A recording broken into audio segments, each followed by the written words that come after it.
Hey guys, how are you? David here from TechSocial.com and ddfranco.com with a quick, well, I say quick, but it's a little long for me probably, a tech survey. However, I'm not going to call this one a tech survey. I'm going to call this iOS survey because this mainly focuses on iOS devices such as the iPhone and the iPad. And yes, my glasses are glaring. There's really not much I can do about that right now because I just want to get this video done because this is video number 498. Because guess what video number 499 is? Yes, tour of a geek's room. Finally, so let's just get through this video. So yes, huge thanks to Ross Jamieson for sending in this iOS survey. You can find him at youtube.com/Ross Jamieson and twitter.com/Ross_Jamieson. I think it's underscore. Either way, his links will be under the video, so just click on him, follow him, subscribe, all that good stuff. So anyway, let's get to the survey. Okay, so number one is, what is your most used app on iPhone and iPad on a whole? That would definitely be Twitter apps. For instance, on the iPhone, I use a mix of TweetBot and TweetDeck. And on the iPad, I use a mix of Hootsuite and the official Twitter app. Number two, what is the best social networking app for iOS in your opinion? By the way, this is the first time I've ever seen these questions, so these are like real-time answers. So, anyway, what is the best social networking app for iOS? That would have to be maybe Hootsuite for the iPad because it allows you to post to your Twitter profile and Facebook profile simultaneously, just like on TweetDeck. But on Hootsuite, they give you so many more options and the interface overall is great. So yes, check it out, Hootsuite. Number three, if Apple didn't change the iOS layout till iOS 7, would you consider jailbreaking your device? Till iOS 7? Hell yeah. That's a pretty long wait. I don't really have any huge gripes with the current iOS layout. I mean, yes, we do need a kind of a boost in extra features, but overall, I really do like the grid. It's simple and, well, it just works. But I would like to see a update in terms of push notifications, email notifications, and stuff like that. Number four, a lot of people hate the notifications on iOS. Are you one of them? It's funny you asked that. I seriously had no idea that was the next question. I don't hate the notifications on iOS, I just think they could be implemented much better. Number five, what is your most wanted feature in iOS 5? That would be better push notifications. I mean, okay, the iPhone's one thing, but when I have my iPad here and I see the lock screen like this is a lot of wasted space. Yes, I know it's not exactly a manly wallpaper, it's Easter eggs, but hey, get over it. Anyway, this is my lock screen, guys. Look at all the wasted space. I mean, I really wish Apple would just release widgets or push notifications that actually show your email at all times on here. So, but I have a very good feeling about that with iOS 5. So, we'll just have to wait and see. Number six, and that is most useful app that affects your life the most. That would be the Twitter apps. I love Twitter, guys. I'm a huge fan of Twitter. It allows me to reach out to you guys instantly, and it allows you to reach out to me instantly. So it's win-win for both parties. And plus, it's always with me. So that's a huge win in my eyes. Number seven, could you live without any iOS devices for a month? And if so, how would you replace the experience? That's a very good question. I love my iPad. It's not something I'll die without. But in terms of the iPhone, yes, I definitely always need an iPhone with me at all times. But I really honestly don't even want to think about that, Ross. Are you trying to kill me here? Number eight, what are your opinions on iMovie for iPad? I think it's an okay start. It's not what I want to see. For instance, my Panasonic HD SD600K records in 1080p AVC HD format. AVC HD, basically that's a new type of file compression. Actually, it's not really new anymore, but Apple has yet to present native support for it. Okay, to ramble less, AVC HD imports to iMovie just fine on the Mac, but on the iPhone, the iPhone, iPod Touch, and iPad, as far as I know, it only supports up to 720p video, so it will not import my video unless I convert it first, then import it. So yes, it's definitely a pain. So, in an overall short answer, iMovie for iPad is a great start. They just have a lot of work to do still. Yes, I realize my voice is kind of out there. I really need a drink. Number 9. If iOS was produced on by Google, and Apple produced Android, would you still use iOS? Yeah, I mean, it doesn't matter what the company is. It depends. I mean, it depends on how it's presented. To me, Android is kind of like an iPhone ripoff. It feels cheap. It feels clunky. Apple was first to the overall smartphone market in terms of apps and everything, and overall user experience, like a new user experience. So that's why I'm so hooked on iOS. It's just so clean. I mean, look at this, guys. It's like a canvas of art. And it's a bit dramatic, but you know what I mean. iOS is just so clean, and Android to me just feels clunky and like a wannabe OS. I realize I'm going to get a lot of hate for that, but hey, it's better for me to be realistic than fake. I'm just being totally honest with you guys. Number 10 says, are you happy with the iOS inspiration to macOS 10 line? Hell yes. I'm very glad that they're unifying the experience. So when I see apps the way I want to see them on iPhone, and then I see them on the Mac, that overall is just a great experience. And I really cannot wait to install Line. I'm actually really excited about it. Number 11. Do you see yourself in the future developing apps for iOS? Hopefully one day. I have attempted it. If you guys want to search the App Store for the creative one, I actually have an app on there. It's just a soundboard that says, it's just myself saying, obviously, and Jasmine, and stupid things I've been saying since 2006, since I joined YouTube. But I do have an official the Creative One app from apprats.com that pushes out notifications whenever I upload a video. It tells you in here and in your inbox, which I think is awesome. And that's free, so yes, go check it out. Number 12, on a scale of 1 to 10, 10 being the highest, how impressed are you with the iPad 2?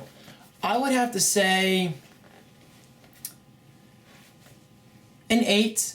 I say 8 because it loses 2 points for 1, the camera. The camera is good enough for now. I mean, I'm having a lot of fun with, even the front-facing camera with, all the different apps I'm, finding on the App Store. Okay, I will say this. You don't need an excellent camera to have fun. As long as the camera's there, in my opinion, and the apps are presented well, that's all you really need. But that doesn't stop me from saying I would really like a higher resolution camera for FaceTime and anything like that. And number 2 is a Retina display. This display is by no means bad or horrible. This is still a beautiful display. But after witnessing the iPhone 4 and iPod Touch, this just feels like we're stuck in an era of low resolution displays. And yes, I realize Apple wants to incorporate the Retina display into the iPad 2. They just could not due to cost reasons, obviously. So I highly believe in the fact that we'll see a Retina display in the iPad 3. Number 13. Switching from the iPhone 3GS, which I still have right here, to the iPhone 5, which I will be getting in September. It sounds like it's coming out, unfortunately. I would really want a July release, but it is what it is. What is your most desired new feature? That would be the Retina display. I don't really consider that a feature because that's already on the iPhone 4, but like I said in the previous question, after witnessing the display in person, this display, it's not horrible, but it definitely could be much better. Number 14, has your iPad now completely replaced your PowerBook G4 in terms of taking it out and about? Actually, yes, it has. I am never even tempted to bring out my PowerBook because this is so much lighter and so much more portable with all the awesome apps. And my PowerBook G4, well, let's be honest, this is probably technically faster than my PowerBook G4 in terms of games, performance, everything. Because my PowerBook G4 is from 2004. It's kind of old by tech standards. And while this is just great overall, the only thing the PowerBook has over this is support for Flash. But honestly, I really couldn't give a crap. I don't like Flash. Flash can go away. And thankfully, it is soon. Well, somewhat soon. Number 15. How happy are you at the changes in iOS since the first iPhone? Oh, I'm very happy. Probably my favorite change, and there's really no arguing this is a fact, my favorite change is the introduction of the App Store. I'm so glad we have access to literally thousands upon thousands of different amazing apps, and that overall has changed the phone market, and I'm really excited about the future. Number 16. How excited were you about iOS when the iPhone first came out? Very good question. I was freaking ecstatic. Seriously, guys. Amazing OS. We've never seen anything like it beforehand. Like smooth scrolling, the nice apps on the icon, the home screen. The nice app icons on the home screen, I should say. I say nice because my dad used to use a Palm Treo or Treo, whatever you want to say, and it was a horrible, bloated OS. It was disgusting. In terms of, and I'm sorry to say disgusting, that's a bit dramatic, but please, Palm Trio fans out there, fall fans, relate to me. That OS was horrible. And I guess, wasn't that technically like Windows OS or whatever they used to call it, Windows Mobile? It was just horrible. So overall, when I first saw the iPhone in 2007, I was so excited, and I still am excited. I mean, I really, really like iOS a lot. Number 17, now that you have a 3G iPad, which do you prefer out of the house, iPhone 3GS or iPad 2? Oh, definitely the iPhone 3GS, because it's overall more portable, it fits my pocket. But in terms of going to Seaside in New York City, my 3G technically is not activated yet, but I can promise to you, when May or June come along, which is in just a few weeks, I will definitely be activating the 3G. That way I can use it when I travel to Boston with my dad in June, and Seaside in July, in New York in August, and whenever I go out, of the States. I'm really excited to have a 9.7-inch screen and 3G access. Number 18 asks, are you big on using cases on your iOS devices? Yes, I am. I'm very paranoid about things breaking. I mean, I'm not as paranoid about my iPhone 3GS because I've had this thing for like 2 years now. I just turned on silent by mistake. But as you can see, I mean, there aren't really any blemishes. I mean, it looks great. But I still do use my in-case Solo. iSkin Solo, sorry, wrong company. But this is my iSkin Solo. And currently for my iPad 2, I use a mix of the green polyurethane smart cover and the iCover from Cyber Acoustics. This is technically an iPad 1 case, but it does work great with it. So just a little tip out there. So yes, overall, I have to use cases on these. But I will say, whenever I take my iPad 2 out of here, it just feels so freaking thin. So it kind of works both ways. For comfort, you like it out of the case. Well, I like it out of the case because it just feels better in the hands. But in terms of overall protection, obviously I'm going to put it in a case because this thing cost me like $700. So I'm really not going to take the chance of breaking the screen or anything like that. Number 19, can you ever see Apple introducing a physical keyboard on the iPhone? And if they did, how would you respond? No and no. They will never introduce a physical keyboard on the iPhone, and I can pretty much guarantee you that. In terms of how I would respond, I would certainly give it a shot, but the fact that they would have a physical keyboard on the phone would mean a much thicker build, and that's something I'm definitely not a fan of. And finally, number 20, last but not least, where do you see iOS in 5 years' time? That's a really tough one. I don't know. I mean, if anything, I think I think the iPhone 5 will most likely introduce, NFC near field communications in terms of, your phone will act as your credit card. You could just, swipe it out while get that coffee. You don't even have to swipe the credit card. You just wave it. Not swipe, wave. You just gotta wave it over the receiver. But in terms of iOS in 5 years' time, that's a really tough one. I mean, we'll see better multitasking and basically better of everything we have now. Okay, here's a prediction.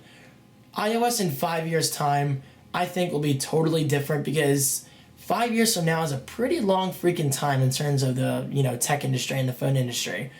I mean, yes, the iOS interface hasn't really changed that much, honestly, since iOS 1, but we have seen a bunch of new features, such as multitasking and, wallpapers and everything basically that we learn and love today. So iOS in 5 years' time, I think, will be different enough where we'll look back 5 years from then and say, oh wow, we used to use that, and we're just kind of used to the new technology we have in our hands. Okay, that's a horrible answer, but hopefully you get my point. Huge thanks again to Ross Jamieson for sending in this iOS survey. If you guys are interested in me taking any future surveys, then just let me know.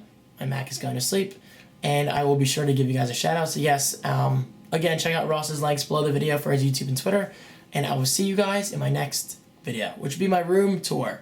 I said that weird. Tour of a Geek's room. Alright, I'm done. Peace. This video is brought to you by GoDaddy.com. For a full list of web hosting discounts, domain savings, and more, check out techsocial.com/GoDaddy.